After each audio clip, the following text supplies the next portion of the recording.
Hi there, Cosmic Family. My name is Leal. Today, October 24th, we have the moon going through Sagittarius. And well, this energy is about connecting with motivation to explore life, with, the optimism through which we can actually express confidence in what we are going through right now. But we are also going through several tensions in the sky. Jupiter in Cancer in a square with Chiron retrograde in Aries, the Sun in Scorpio in a square with Pluto in Aquarius. So this could expose uncomfortable aspects of ourselves and of life that, we have to remind that squares are dynamic aspects that are exercising the necessary pressure so we can move to new spaces, whether they are symbolic or literal. We are talking about expansion, plenitude, and inner rebalance with Jupiter and Chiron, and a greater freedom, being able to experiment this authenticity with our original being in the present, with the Sun and Pluto in Aquarius. So the Plutonian or Scorpion energy requires a lot, this letting go of the old skin, and the process of doing that many times could bring pain, or could be the sensation, could present the sensation of uncertainty towards the future, which could be a perspective of Pluto in Aquarius. But it's also super present the grand trine of water, this harmonic configuration. All of this week that was active, that has been active all of this week, also the next one. And it's an energy of support, we could say, of cosmos to go through these movements, and fluidity, to be in touch with our emotions and processing them instead of resisting them. This is something very necessary and of a lot of help, because emotions are part of the process of manifestation of whatever thing in this material plane. So being able to navigate them and to accept them, it is not something minor. I don't know if this is the expression, but today I wanted to focus in Neptune. We have to add this Neptune, this return of Neptune retrograde to Pisces, that is not alone. It is also with Saturn retrograde there. So perhaps things that we were giving a structure to could be a little bit like stopped, or certain limitations could be shown, but they have a purpose. Perhaps that purpose is it is linked with looking inwards to make an introspection and observing from which places we are actually constructing something. It is not the same to carry on a structure to feel enough when I materialize the result, but not feeling good in the process.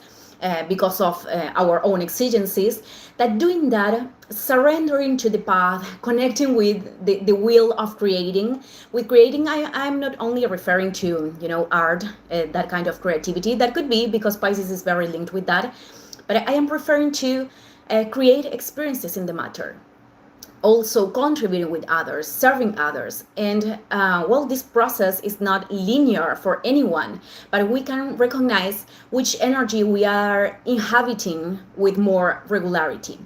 So with both of them retrograde, emerge topics of the past, experiences that we have transited, especially from the end of 2024 to March, May, because on March Neptune moved to Aries, and on May it was Saturn, of 2025.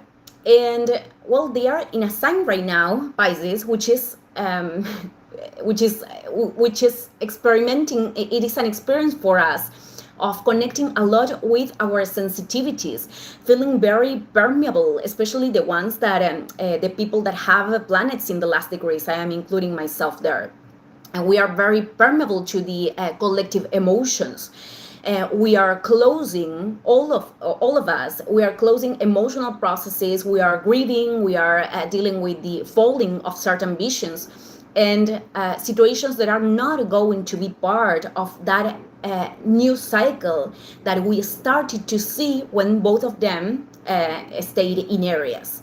But we are not fully yet in that space, because precisely this return is to end these karmic processes in that area of our natal chart. And when they become direct, things are going to move. We are going to be called to make decisions that are going to impact the long term, and decisions with awareness. I mean, with coherence with those things that we truly desire for that new cycle that both of them are going to open in February, because dreams are constructions and they require of a labor. These could be words that Neptune and Saturn express if they could talk.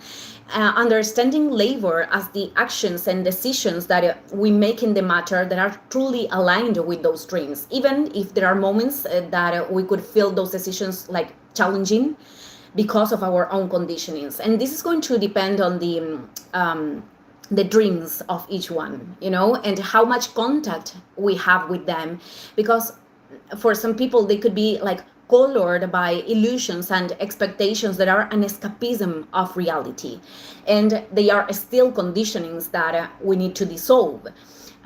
For example, if a person is in touch with something that loves to do, his or her purpose, and something that can offer, that is in capacity to offer to other people, and wants to generate resources or growing through that area.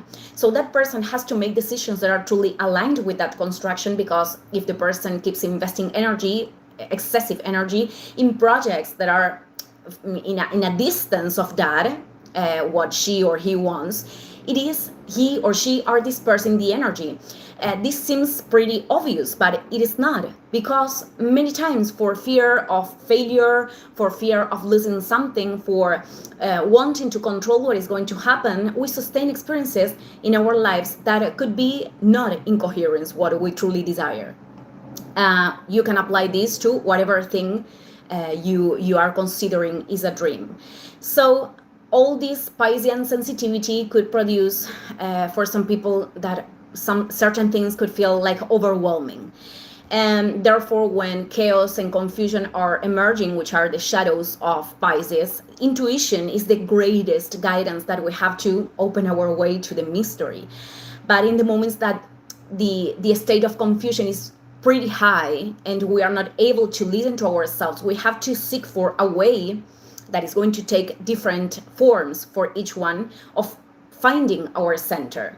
I am saying different forms because there are people that have more tendency to be disconnected from Earth, like in the mental plane or in the plane of emotions. They could even be like thrown by their emotions. I don't know if this is the expression.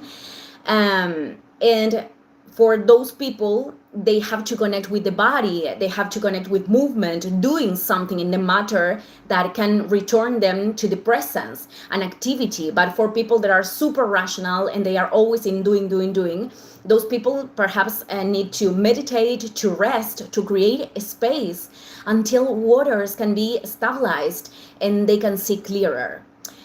So identifying the tendency of oneself, it is a key, and that it can even change along the way. Also important to identify distractions, the mechanisms of evasions, and we can agree that the greatest distraction that we have nowadays are social media.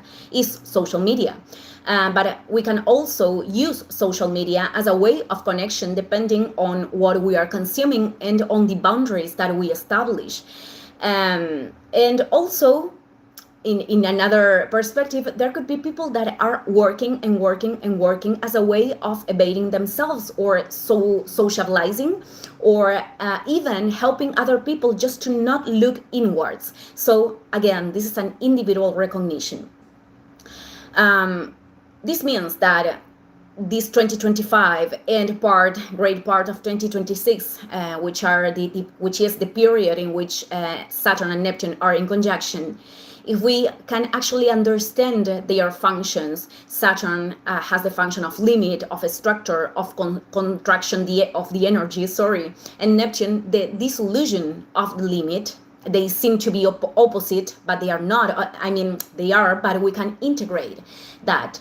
The growth is going to be given from recognizing that at times we have to accept our own limits and the limits that life is going to put, because they are part of the passage that we need to transit right now. And because those limits are actually helping us to integrate processes, to integrate light. The light is information, and if we don't recognize our own boundaries, that light could be too much. We could lose ourselves. We could be totally confused. It happens a lot nowadays. There are people that, because they are not accepting their boundaries, they could experiment great imbalance to the point that they are distorting reality.